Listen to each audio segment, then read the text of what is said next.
Hi, friends. First, I want to say thank you to everyone who entered the giveaway last week. I had so much fun reading all of your comments.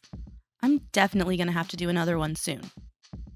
And in case you weren't sure what my favorite animal is, let me give you a hint. Anyway, this week I'm going to go back to one of my favorite series that I do on here, Dollar Store Makeovers. Not to be confused with Dollar Store Crafts, which is where I do craft projects sold at the dollar store. Dollar Store Makeovers is where I take normal items from the dollar store and customize them in some way, usually by painting them. Even though I still have plenty of stuff left, I did make a trip to the dollar store and found some great items with really good potential. I think the first item I'm going to work on is this tumbling tower game. Let's just be real, this is Jenga. But they can't call it Jenga because of laws and stuff. This set of blocks is a bit smaller than regular Jenga blocks, so that might limit what I can do with them a little bit. Oh my gosh, they smell so good though. That might be because dollar store manufacturers don't really focus too heavily on actually finishing an item. Like, all of their wood pieces will 100% give you splinters, but it still smells like freshly cut wood. That's not really going to work for me because some of these are pretty messy and dented. This one has the company name stamped on it. And this one is flat out falling apart. Actually, it did fall apart the first time I even pulled on it. So the first thing I'm going to do is glue it back together. I know there's wood glue, but I don't have any. So I'm going to use my favorite glue that I use for everything. And then I'll use some makeshift clamps to hold it together to dry. Then I'm going to sand all of these. All 72 of these. All 6 sides on all 72 of them. I confess that I didn't do the greatest job sanding these. I mostly just wanted them pretty smooth with no super obvious dents and no daggers sticking out. But even so, it still took a couple of hours to sand these. So after that, I was super excited to move on to putting a gesso base coat on 6 sides of 72 tiles.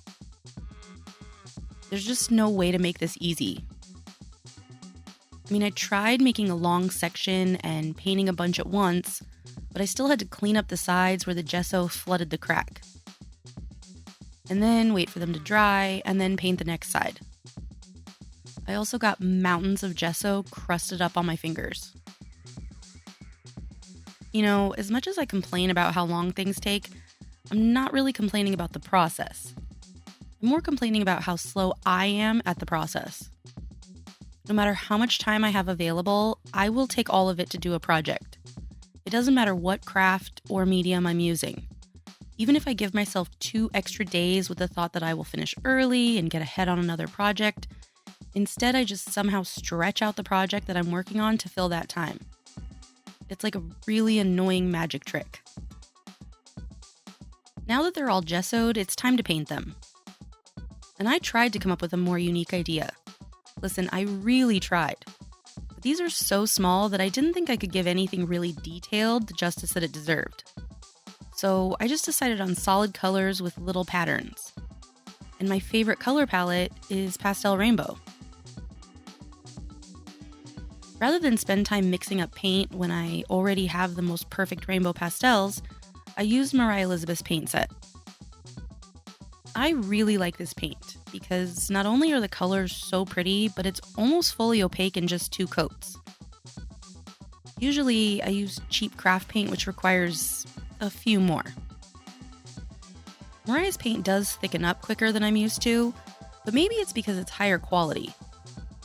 Like I said, I usually use cheaper paint, which is pretty liquidy, and I'm guessing that has to do with the water to pigment ratio, so there's more water in cheaper paints.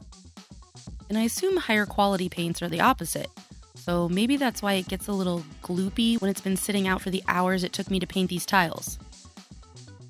Side note, I figured out that if I painted one whole end all the way around, let it dry, and then paint the other end, it was faster than when I was painting 6 sides individually. However, that also meant that I needed to stand them on their ends to dry. And you know what that makes them? Dominoes. You know what dominoes do? They fall over. No matter how careful I was, I just kept bumping one and then knocking over a bunch. Once they were all painted, it's time to give them a little more funness. So I'm going to use some Posca markers to add cute little patterns. I tried to make them interesting, but not super detailed, and I tried not to worry too much about them being perfect. I'm not sure if I mentioned this, but there are 72 of these. I went pretty colorful for some of them, but that took a long time, so some are a little bit more plain. These stripes are really cool looking, but they took longer than all the other patterns, so that was a terrible idea. Eventually, I got them all done though. After giving them a day to dry and the paint to set, I sealed all of them in with a matte varnish. And they're done. Is it the most unique and mind-blowing makeover ever? No, but I do think it's really cute and fun. And it makes my eyeballs really happy. I'm not quite sure how I'm going to display this though, because I don't feel like picking them up every time a garbage truck goes by and creates a slight rumble. Now, for my second project, I'm going to choose this backpack. In all honesty, I knew I was going to do this backpack the second I put it in my cart at the store. It's just a simple little backpack with one big pocket and one small front pocket. The material is definitely not great. It's thin and wrinkly and really shiny. But the color of this backpack is so pretty, so I knew I had to do this. The first thing I'm going to do is cut this tag off. And then to make it easier to sketch on, I'm going to put a Taylor Swift coloring book inside. For my sketch, I'm going to use a white chalk pastel pencil. I wanted something that would be really easy to erase or paint over. And I can see what I'm doing, but you can't see a thing. The glare off the fabric makes it look like there's nothing there, but I swear there is. I used some binder clips to clamp the backpack to the book inside and keep the fabric kind of taut so that it's not wrinkling and running away from me. For a white base coat, I'm going to use some matte fabric paint. For most of this project, I'm going to use a mix of matte and puffy fabric paint. I have brush-on fabric paint and leather paint, but those sort of sink into the fabric, and I'm hoping that the mix I'm going to use will create more of a rubbery, plasticky layer on top. The puffy paint will make it a little thicker and have a tiny bit of shine, and the matte paint will make it easier to paint on. I really don't know that that's what it's going to do, but I sound like I know what I'm talking about. Like I said, for the base coat, I'm just using matte fabric paint because I don't really care as much about what it looks like. I just want it covered. The first coat was just a little bit too splotchy, and I'd rather do more white coats and less color coats, so a second coat it is. For the actual paint job itself, I'm going to use a mix of puffy and matte paint. And I'm going to use up some old paint that I already have by mixing it into new colors. I couldn't begin to tell you what ratio of each I use. I just sort of throw some puffy and some matte into each mix, depending on what colors I have. Maybe someday I'll figure out what I'm doing and can be more specific. I did add some guidelines back in for myself with another chalk pastel. For this backpack, I knew exactly what I wanted to paint as soon as I got it. And that almost never happens. Now this is obviously a monster, but my inspiration was this guy. So, in my town, there's this little spooky boutique where it's like Halloween all year. They sell a bunch of ghosts and monsters and horror movie stuff. And they have events where they give talks about spooky stuff. So recently, my friend and I went to a talk about Bigfoot. Yes, I'm a Bigfoot truther. But the point of that story is that I really wanted to make something with a cute, cartoony Bigfoot. And I still will. But with the purple of this bag, I really wanted to do a turquoisey monster. And Bigfoot is not turquoise. He also doesn't have horns or giant ears, as far as we know. So this isn't actually a Bigfoot. It's just a cute friend of Bigfoot. And according to my niece, this is Bebop. Proper cryptid identification is very important. I did have a very specific minty turquoise that I wanted, and I mixed it a little bit lighter with the thought that the paint would dry darker, but then it didn't.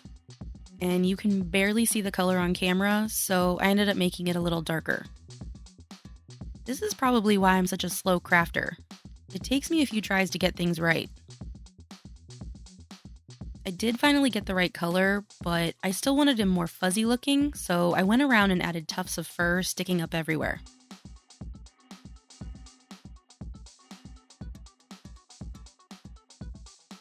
The front pocket is where his mouth is, because I am 4, and I will pretend I'm feeding him when I put stuff in there. I made sure to get his teeth really white and sparkly, because dental hygiene is pretty important when you only have 4 teeth to begin with. You can't afford to lose any of them. I filled in his horns, and then added some details to his ears, gave him a pig-like nose, and some brow furrows that kind of look like tiny eyes. He's looking very Peppa Pig right now, but he will get better. To make him look extra furry, I added outlines and tons of fur tuft lines all over him. This part took forever, but it was so worth it because he looks so soft and cuddly.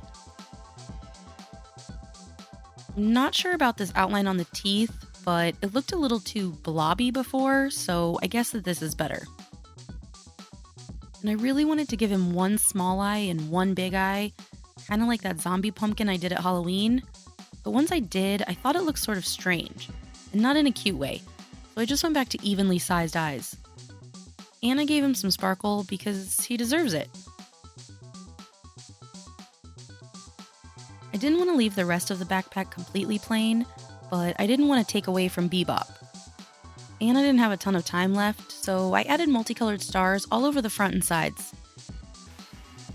Should have gone a little more pastel with the star colors since they don't really match the pastel-y colors on Bebop, but I also struggle with mixing and my paint containers were already full. But after all of that, this backpack is done.